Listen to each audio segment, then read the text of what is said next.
ಇಂದೇ ಡೌನ್ಲೋಡ್ ಮಾಡಿ ಮತ್ತು ನಿಮ್ಮ ನೆಚ್ಚಿನ ಶೋಗಳನ್ನು ಆನಂದಿಸಿ.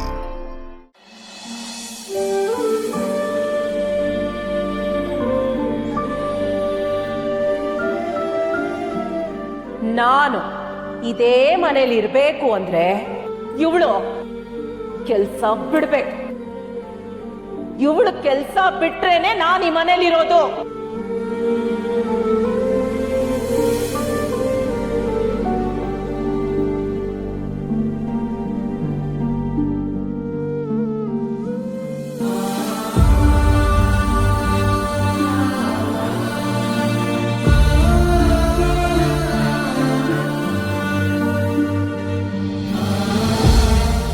ಸಮಾಧಾನ ಮಾಡ್ಕೊಬರ. ಇಷ್ಟೊತ್ತಿಗೆ ನಾನು ದಿನ ಆಫೀಸಿಗೆ ಹೊರಡ್ತಾ ಇದ್ದೆ. ಇನ್ ಮುಂದೆ ಆಫೀಸ್ ಕೆಲ್ಸಗಳು ಓಡಾಟ ಯಾವುದೂ ಇರಲ್ಲ. ಹೀಗೆ ಮನೇಲೆ ಕೂತಿರ್ಬೇಕು. ಇಷ್ಟೆಲ್ಲ ಕಷ್ಟಪಟ್ಟು ಓದಿದ್ದು ವ್ಯರ್ಥ ಆಯ್ತಲ್ಲ ರೀ. ನಿನ್ನ ಪರಿಸ್ಥಿತಿಲಿ ನಂಗೆ ಏನು ಹೇಳ್ಬೇಕು ಅಂತಾನೆ ಗೊತ್ತಾಗ್ತಿಲ್ಲ ವರ. ವರ, ಅಮ್ಮನ ಬಗ್ಗೆ ನಿನಗ್ ಗೊತ್ತಿಲ್ವಾ? ಅವಳು ಕೂಗಾಡ್ತಾಳೆ, ಕಿಚ್ಚಾಡ್ತಾಳೆ, ಬಾಯಿಗೆ ಬಂದಾಗ ಮಾತಾಡ್ತಾಳೆ. ಅದೆಲ್ಲ ಬರೀ ನಾಟಕ ಅಷ್ಟೇನೆ. ಅಷ್ಟಕ್ಕೂ ನೀನ್ ಯಾಕೆ ಕೆಲ್ಸ ಬಿಡ್ತೀನಿ ಅಂತ ಒಪ್ಕೊಂಡೆ? ಇನ್ನೇನ್ ಮಾಡ್ಲಿ ಶ್ರೀವಲ್ಲಿ, ನನ್ನಿಂದಾಗಿ ಅತ್ತೆ ನೋವಲ್ಲಿದ್ದಾರೆ ಅಂತ ಅಂದಾಗ ನಾನು ಅದನ್ನ ಸಹಿಸ್ಕೊಳಕ್ ಆಗತ್ತಾ? ಅವ್ರ ಈ ಮನೆ ಬಿಟ್ಟು ಹೋಗ್ತೀನಿ ಅಂದಾಗ ನನ್ ಸೊಸೆಯಾಗಿ ಅವ್ರನ್ನ ತಡಿದೇ ಇರಕ್ ಆಗತ್ತಾ? ಹಾಗಂತ ನಿನ್ ಕೆಲಸ ಕಳ್ಕೊಂಡ್ಯಲ್ಲ ವರ. ಪರವಾಗಿಲ್ಲ ರೀ, ನನ್ ಕೆಲ್ಸ ಹೋಗಿದ್ದಕ್ಕೆ ನನಗ್ ದುಃಖ ಇದೆ ನಿಜ. ಆದ್ರೆ ನನ್ ಕೆಲ್ಸ ಕಳ್ಕೊಂಡು ನನ್ನ ಅತ್ತೆನ ಉಳಿಸ್ಕೊಂಡಿದ್ದೀನಿ. ನನ್ ನಿರ್ಧಾರ ಸರಿಯಾಗೇ ಇತ್ತು. ಇಲ್ಲ ವರ, ನೀನ್ ತಗೊಂಡಿರೋ ನಿರ್ಧಾರ ತಪ್ಪು. ನೀನ್ ಆತರ ಪಟ್ಬಿಟ್ಟೆ. ಅಮ್ಮ ಬೇಕು ಬೇಕು ಅಂತಾನೆ ಹೀಗೆಲ್ಲ ಮಾಡ್ತಿರೋದು. ನೀನ್ ನನ್ ಕೆಲ್ಸಕ್ಕೆ ಕಳಿಸ್ಬಾರ್ದು ಅಂತಾನೆ ರಾಧಾಂತ ಮಾಡ್ತಿದ್ದಾಳೆ. ನಾನು ಅದ್ ಯಾವ್ದ್ರ ಬಗ್ಗೆನೂ ಯೋಚನೆ ಮಾಡಿಲ್ಲ ಶ್ರೀವಲ್ಲಿ. ನಾನ್ ಕೆಲ್ಸ ಬಿಟ್ಟಿದ್ದಕ್ಕೆ ಅತ್ತೆಗ್ ಸಮಾಧಾನ ಆಯ್ತಲ್ವಾ? ಈ ಮನೆ ನೆಮ್ಮದಿಯಾಗಿದೆ ಅಲ್ವಾ? ನಾನು ಈ ಮನೆ ಮರ್ಯಾದೆನ ಗೌರವನ ಕಾಪಾಡಕ್ ಬಂದೋಳು ಶ್ರೀವಲ್ಲಿ. ನನ್ನಿಂದ ಮನೆ ಮರ್ಯಾದೆ ಹೋಗೋದು ಅದೆಷ್ಟು ಸರಿ? ಹಾಗಂತ ಇಷ್ಟೆಲ್ಲ ಕಷ್ಟಪಟ್ಟು ಪಡ್ಕೊಂಡಿರೋ ಕೆಲಸನ ಈಗ ಒಂದೇ ಸಲ ಬಿಡೋದು ಹೇಗ್ ಸರಿ? ಈ ವಿಷಯ ನಿಮ್ಮಂದ್ರೆ ಗೊತ್ತಾದ್ರೆ ಪಾಪ ಬೇಜಾರಾಗಲ್ವಾ ವರ? ನನ್ನಿಂದಾಗಿ ಅತ್ತೆ ಮನೆ ಬಿಟ್ಟು ಹೋಗಿದ್ದಾರೆ ಅಂತ ಗೊತ್ತಾದ್ರೆ ಆಗ್ಲೂ ಅವರು ನೊಂದ್ಕೊಳ್ತಾರೆ. ಇಂಥ ಪರಿಸ್ಥಿತಿಲಿ ನಾನು ಏನ್ ಮಾಡಕ್ ಸಾಧ್ಯ? ಸಾಧ್ಯ ಇದೆ, ಈಗಲೂ ಸಾಧ್ಯ ಇದೆ.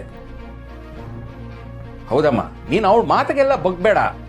ಅವಳದು ಹಠದ ಸ್ವಭಾವ, ನಾಟಕ ಜಾಸ್ತಿ. ಅಲ್ಲಮ್ಮ, ಮೊಸಳೆ ಕಣ್ಣೀರ್ ಹಾಕುತ್ತೆ ಅಂತ ಕರ್ಗಿ ಮೊಸಳೆ ಬಾಯಿಗೆ ತಲೆ ಕೊಡಕ್ಕಾಗತ್ತಾ? ನೀನೇ ಹೇಳು. ಅಪ್ಪ, ಅಮ್ಮನ್ನ ಮೊಸಳೆ ಅಂತ ಹೇಳ್ತಿದ್ಯಾ? ಅಯ್ಯೋ, ಇಲ್ಲಮ್ಮ, ತಪ್ಪು ತಪ್ಪು ತಪ್ಪು. ಪಾಪ ಆ ಮೊಸಳೆನೂ ನಿಮ್ಮಮ್ಮನ ಮುಂದೆ ಸಾಧು ಪ್ರಾಣಿನೇ. ಇನ್ನು ಯಾವ್ದನ್ನ ಕ್ರೂರವಾಗಿರೋ ಪ್ರಾಣಿ ಹೋಲಿಸ್ಬೇಕಾಗಿತ್ತು. ಅಪ್ಪ, ಈಗಾಗಿರೋ ಸಮಸ್ಯೆಗಳೇ ಸಾಕು. ಮತ್ತೆ ಅಮ್ಮನ ಬಗ್ಗೆ ಏನನ್ನ ಮಾತಾಡಿ ಸಮಸ್ಯೆನ ದೊಡ್ಡದ್ ಮಾಡಬೇಡಿ. ಅಯ್ಯೋ, ಇದು ಒಳ್ಳೆ ಸರಿ ಹೋಯ್ತಲ್ಲ. ನೀವೆಲ್ಲರೂ ಯಾಕೆ ಅವಳ ಮಾತಿಗೆ ಇಷ್ಟೊಂದು ಹೆದರ್ತೀರಾ? ನೋಡಮ್ಮ ವರಲಕ್ಷ್ಮಿ, ನೀನ್ ತಲೆ ಕೆಡಿಸ್ಕೋಬೇಡ. ನೀನ್ ಧೈರ್ಯವಾಗಿ ಕೆಲ್ಸಕ್ಕೆ ಹೋಗು. ಅದೇನಾಗುತ್ತ ನಾನು ನೋಡ್ಕೋತೀನಿ. ಅಯ್ಯೋ ಮಾವ, ನಾನೀಗ ಕೆಲ್ಸಕ್ ಹೋದ್ರೆ ತಪ್ಪಾಗತ್ತೆ. ಸೊಸೆ ಮಾತ್ ಕೊಟ್ಟು ಅದನ್ನ ತಪ್ಪಿದ್ದಾಳೆ ಅಂತ ಅತ್ತೆ ಮತ್ತೆ ಕೂಗಾಡ್ತಾರೆ. ಅದರಿಂದ ಮನೆ ನೆಮ್ಮದಿ ಎಲ್ಲ ಹಾಳಾಗತ್ತೆ. ಅದ್ರ ಬದಲು ನಾನೇ ಎಲ್ಲನೂ ಸಹಿಸ್ಕೊಳ್ತೀನಿ. ತುಂಬಾ ಆಸೆ ಪಟ್ಟು ಪಡ್ಕೊಂಡಿರೋ ಕೆಲ್ಸ ಅಲ್ವಾ, ಅದಕ್ಕೆ ಸ್ವಲ್ಪ ದುಃಖ ಆಯ್ತು ಅಷ್ಟೆ. ನೀವೇನು ಯೋಚನೆ ಮಾಡಬೇಡಿ, ನಾನು ಸರಿ ಹೋಗ್ತೀನಿ.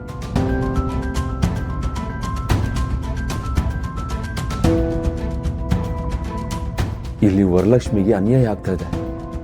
ಗಂಡನಾಗಿ ನಾನು ಇದನ್ನ ಸಹಿಸ್ಕೋಬಾರ್ದು. ಇದಕ್ಕೊಂದು ಸರಿಯಾಗಿರೋ ನಿರ್ಧಾರ ತಗೊಂಡ್ಲೇಬೇಕು.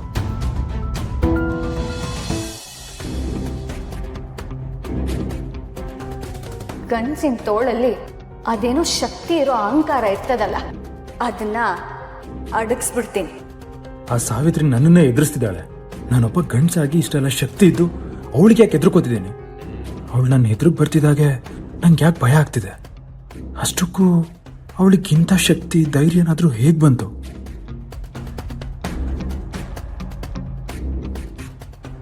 ನನ್ನ ಬಗ್ಗೆನೇ ಯೋಚನೆ ಮಾಡ್ತಿದ್ರ?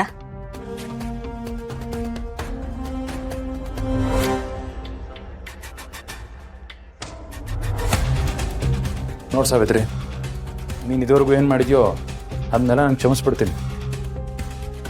ನನ್ನನ್ನು ಅಂಡರ್ ಎಸ್ಟಿಮೇಟ್ ಮಾಡಬೇಡ. ಸುಮ್ಮನೆ ನನ್ನ ಪಾಡಿಗೆ ನನ್ನ ಬಿಟ್ಬಿಡು, ಆಯಿತಾ? ನಾನು ಎಷ್ಟು ಕೆಟ್ಟವನು ಅಂತ ನಿಂಗಿನ್ನ ಗೊತ್ತಿಲ್ಲ. ರಾಕ್ಷಸ ನಾನು.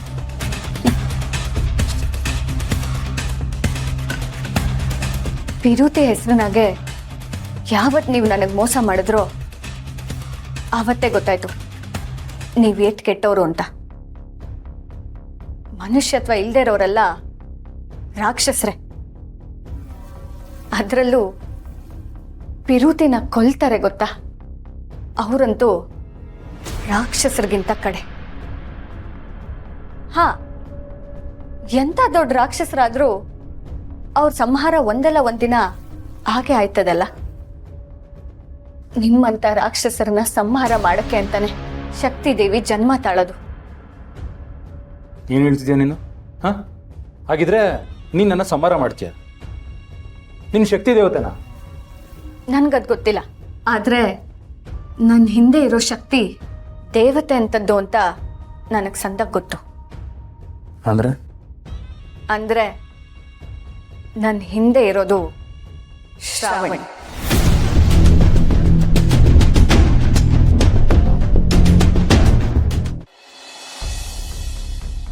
ಅರೆ, ಶ್ರಾವಣಿ ಹೆಸರು ಕೇಳ್ತಿದ್ದಂಗೆ ಗಾಬರಿ ಆಗ್ತಿದ್ದೀರಲ್ಲ. ಇದನ್ನೇ ಶಕ್ತಿ ಅಂತ ಹೇಳೋದು.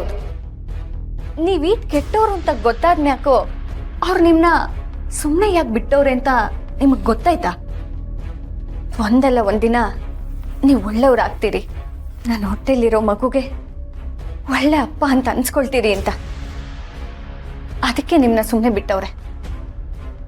ಮುಂದೊಂದಿನ ನನ್ನ ಮಗು ಅಪ್ಪ ಯಾರು ಅಂತ ಕೇಳಿದ್ರೆ ನಿಮ್ಮ ಮುಖನ ಫೋಟೋನಾಗ ತೋರಿಸೋ ಹಾಗಾಗಬಾರ್ದು ಅಂತ. ಇಲ್ಲ ಅಂದಿದ್ರೆ ಈಟೊತ್ತಿಗೆ ನಿಮ್ಮ ಕತೆ ಯಾವಾಗಲೂ ಮುಂದೋಗ್ತಿತ್ತು. ನಿಮ್ಮಂಥವ್ರು ಈ ಭೂಮಿ ಮೇಲಿರಕ್ಕೆ ಯೋಗ್ಯತೆನೇ ಇಲ್ಲ. ನೀವೆಲ್ಲ ಭೂಮಿ ಒಳಗೇನೆ ಮನಿಕೊಂಡಿರ್ಬೇಕು. ಇಲ್ಲಿ ಕೇಳಿ, ತಿದ್ಕೊಳ್ಳೋಕ್ಕೆ ಒಳ್ಳೆ ಅವಕಾಶ ಸಿಕ್ಕಿದಾಗ ತಿದ್ಕೊಂಬಿಡಿ. ಇಲ್ಲ ಅಂದ್ರೆ ಮುಂದೊಂದಿನ ಈ ಭೂಮಿ ಮೇಲೆ ನೀವು ನಿಮ್ಮ ತಾಯಿ ಇದ್ದೀರಿ ಅನ್ನೋದೇನೆ ಜನ ಮರ್ತೋಗ್ತಾರೆ. ಹುಷಾರ್.